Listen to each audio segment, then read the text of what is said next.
And they have the color run or the Holy Festival in the springtime. But to a lot of those who are here from India, to many of them, it is a religious festival. It goes back to Hindu mythology and some other things that are involved with that. So they may not all be, they may be, you know, in the fall or another time of the year, but stop and think about when this is and when the festival is. It's good to do some research on stuff that you're not quite familiar with. These pictures are depicting another festival in India, the Festival of Kites, also in worship of one of their gods. Again, we're not suggesting stop flying kites. Of course I wouldn't. I just wanted to show you some of the things that they have a festival at least every day. 330 million gods, you've got to have many. Some of those are personal gods, and so they wouldn't have national festivals. But this is one of the national festivals in Hindu worship, and they fly kites, trying to knock each other's kites out of the sky. Such a loving festival.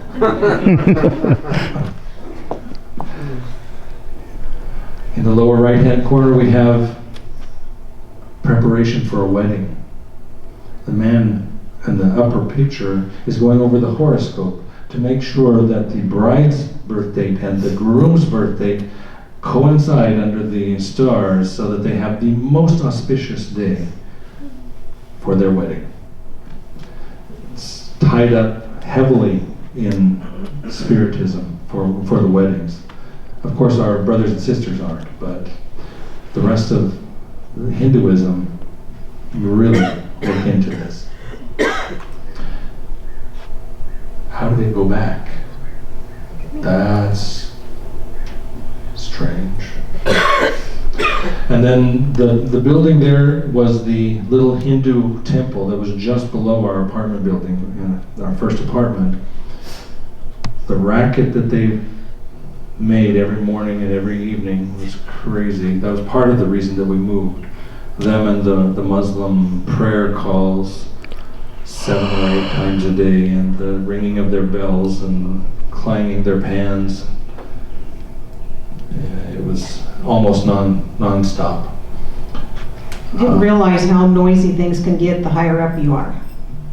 We had the train track that was a block or two away. We just past this temple is the interstate freeway, so there's trucks and cars and motorcycles and tuk-tuks and kids on bikes and bells, and they're all honking horns. That's a way of saying I'm coming around you or get out of my way. And it's just all kinds of noise, and the higher up you are, the louder it gets. So 4 to 5 times a day we were dealing with noise. Now we live closer to the railroad track, but we hardly ever hear them. And we feel them a little more, but we're down on the ground floor, so it's a lot quieter.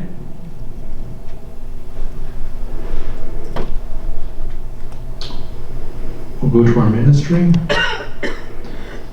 As I mentioned, most of our ministry is informal witnessing or return visits and Bible studies. So one of the places that we like to go to is Jawaharlal. She did it! Woo! Jawaharlal Circle Park. It's probably about 150 to 200 acres. It's a large park. Many walking tracks. People go there to exercise, matrimonial meetings, business meetings. When you get kicked out of the mall, you come here. Very nice place. The school classes come over here. You'll see groups of children playing with their teachers in this park. It also gives us an opportunity to be in an informal setting and to give a witness. When we heard informal witnessing was going to be our main form of witnessing over there, the trepidation was large, because informal witnessing is not natural to us so much. With the Indian people, whenever we saw them in Walmart or wherever, we had no problem talking to them, but that's few and far between here. Now we're surrounded by Indians. how are we going to handle this? We found it's not a problem at all. They come up to us. Where are you from? What are you doing? You wanted a demonstration? Darling, did you want to show her how we would handle this? Do you want to be the householder or the publisher? Householder. Householder. Well, you got to approach me, and that's not going to be a natural thing because women would not approach men. Right? Right, and men generally don't go up Approach to women, or, you know, if they're out by themselves. So if I was in this park, I wouldn't go up to women alone, even a group of women. I would have the girls go. Okay, come on. Up, up, up.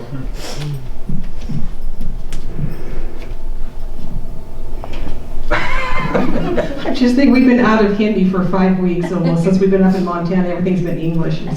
So that's how you would do it. How do they approach us? Hello, Ji. Hello. Yeah. Namaste, Ji. आप कैसे हैं? Namaste. मैं ठीक हूँ, Nora. मैं भी ठीक हूँ. मैं जेफरी हूँ और आपका नाम क्या है? मेरा नाम डरलीन है. अच्छा मैं आपसे बहुत मिलकर खुशी हुई. So I'm the publisher. You got to ask me. Where am I from? See how easy it is. Usually on the other side of this, but Yeah, right. तो आप कहाँ हैं? कहाँ से हैं? मैं अमेरिका से हैं. Okay. आपका Hindi Say it in English. where did you learn to speak Hindi? America में, मगर हम यहाँ रहते हैं अभी, और हम यहाँ रहते हैं हमेशा तक. मगर हम हिंदी बोलते हैं क्योंकि हमारे दोस्त अमेरिका में सिखाते हैं, और jw.org का वेबसाइट अच्छा है क्योंकि बहुत से जानकारी जीवन के बारे में, हमारा जीवन, हमारा परिवार का जीवन,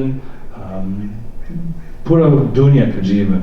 तो इस वेबसाइट देखिए. बहुत शुक्रिया.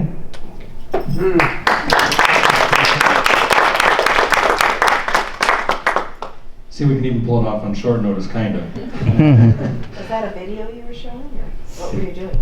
Again, just showing the website. Showing the website Showing the on your website tablet? on a tablet or a phone. Or we'll pull out tracks often as well and leave them You with have tracks. tracks. You do We have do have tracks. Sukhi Parivar, the Happy Family tract, is probably the most popular. The internet tract is probably second most popular for us. They seem to work the best. Bhavishya, the future. The future, yes. Everyone's interested, and it's mostly young people that we're finding in these places. So they're disillusioned with their parents' religion, and so being able to speak to them about something that's positive for the future, for their life, is very beneficial. So while we're at this park, oftentimes, because there's 3 of us, we'll split up a bit. I'll put the girls together and they'll walk. Yeah, I put on my head, not behind. We usually have them 50 to 100 yards ahead of me, just browsing through the park and visiting. And I'll be walking along with my backpack and my camera. And so you'll see things like this as you're in the park. Ev is actually the person that likes the birds the most, but since I had the camera, I was taking the pictures for her.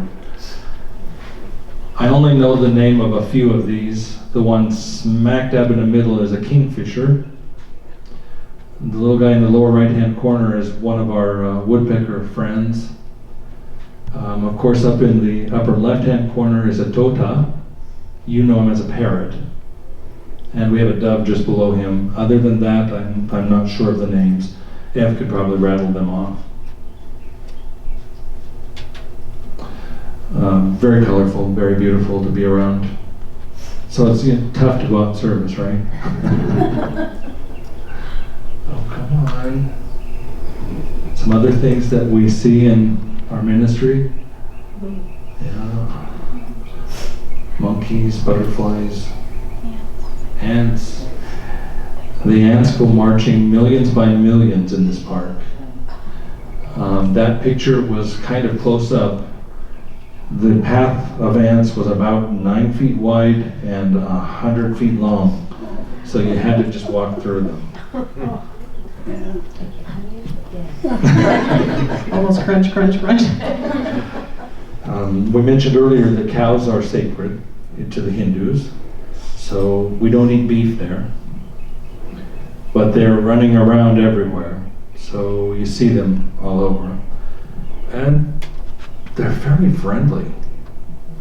I don't remember if I have a picture here later, but in the ministry I would see them scratching the foreheads of these bulls as we're walking around.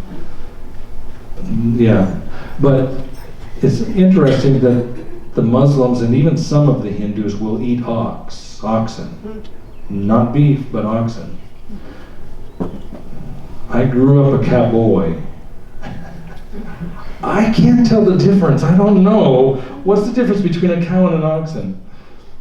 I asked a brother that when we were out in service, going to a Bible study, and this guy was on a cart that was being pulled by an oxen, or I said a bull. I said, I thought that the cows were holy, you didn't work with them. How come this one's being used? He said, sister, he said, that's not a cow, he said, that's an oxen. What's the difference? Oxen you can work with and you can eat, but the cows you cannot. He didn't answer the question, did he? we don't know. Okay. The monkey up in the upper left-hand corner, he came into our apartment building one day and stayed for a week or two. He got separated from his family, or whatever they call the groups of monkeys, and made himself a nuisance, came around and opened garbages and spread it around the floor. And apparently, he was just a little guy. Apparently he's not too friendly, this particular kind of monkey. The Indians call them shaitan. Shaitan. Sounds, it's just like it does in English, that's right. He never treated us that way, but he wasn't liked happy to see our us. landing. But because someone said that they could be very temperamental, don't, approach them or anything. So we get off the elevator and we look to see where he's at. And usually he would be up at this corner, the landing right there, and it's like, okay.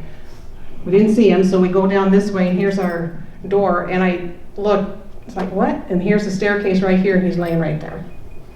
And it's like, oh, okay. And he's looking at us, it's like, finally you're home? Can I have something to eat? And then another time, we were putting some covers on the couches, and I seen movement out of my eye, and I turned and looked, and here he is sitting in the doorway.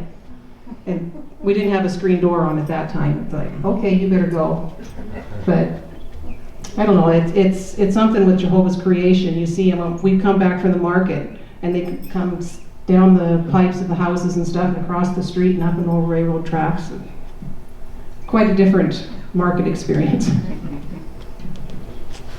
The monkey is down in the bottom center. We saw him fairly early when we were in that apartment. He was quite bigger. That's really good English, right? His tail was probably 5 to 6 feet long. He probably stood about waist high. When I first saw him, he was running. I thought he was running from someone. Apparently he was, but it was only in his mind. But he ran and jumped and grabbed the parapet above the first floor. So he probably reached somewhere between 12 and 15 feet and pulled himself up and then went across the rooftops. So very agile little critters. When Jeff took this picture, he was on the 10th floor, and this monkey was down on like the 2nd floor. And just the way he was looking at us, it's like, take the picture and let's go. This is some of the plant life that we also see in Jawaharlal Circle Park, except the center picture. That was there at Almer Fort. They had a pond down below it, and that in the garden. So not too difficult to go out and service in this park or in the malls. The malls that we go to are modern and air conditioned. We typically find quite a few young people there. The food court's probably the best place to meet them, and they'll often approach us.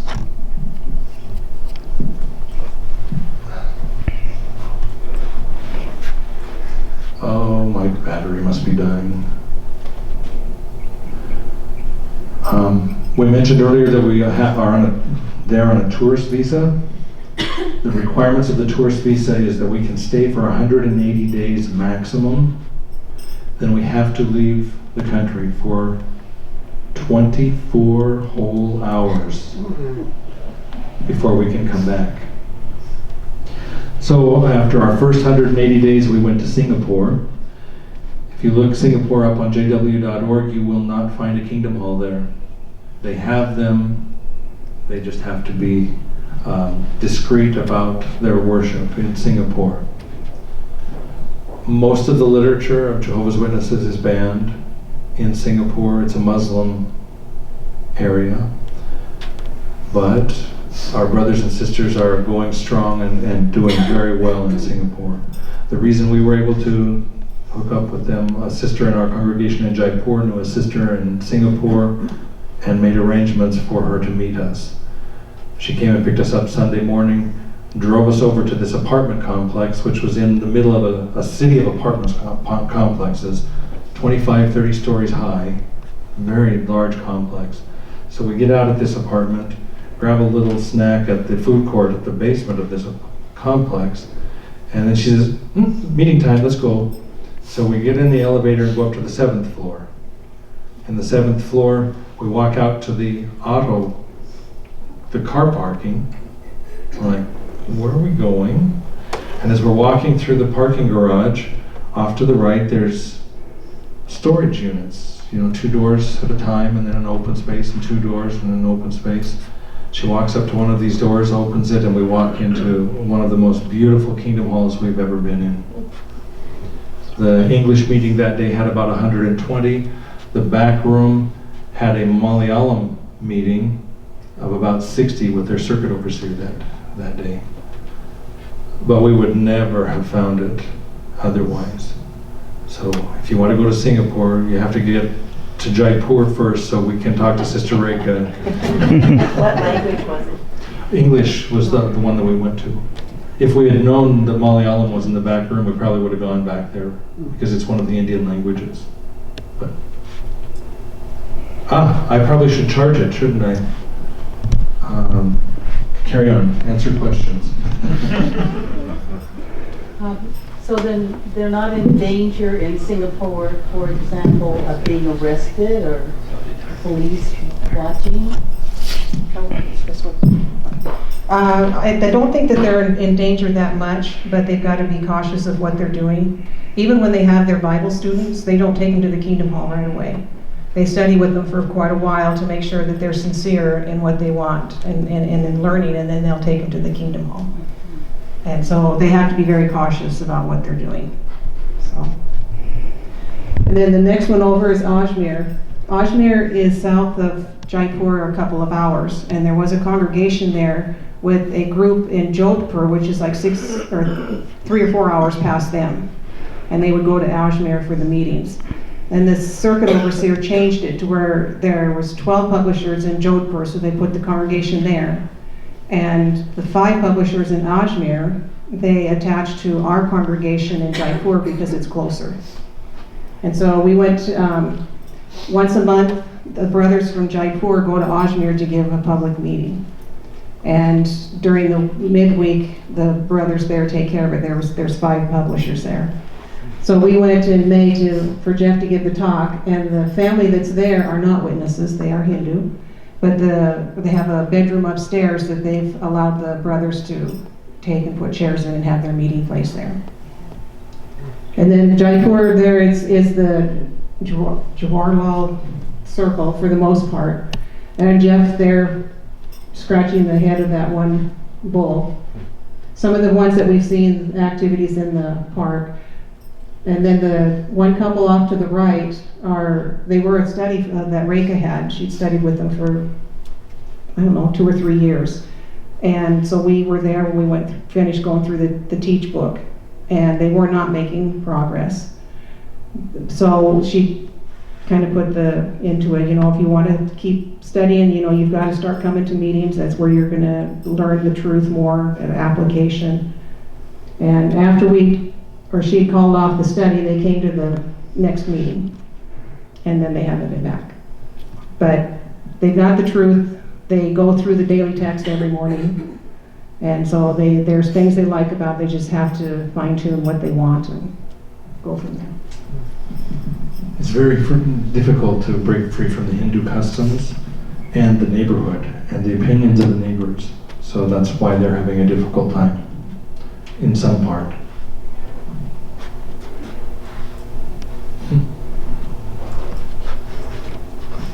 Nope. There we go. So now we'll introduce you to our students. The man with the big smile is Ashok, and he's in those 4 pictures. Behind him in the tuk-tuk is Ev. She's our roommate. She's a regular pioneer from Montreal, Hindi. Then with him are 2 of his 4 children. The little girl is Aradhana, and his son Vishwas, who is in those dark pictures, and it's hard to see. The picture at the top of the screen is Darlene with his niece. Her name is Anushka. She's such a cutie.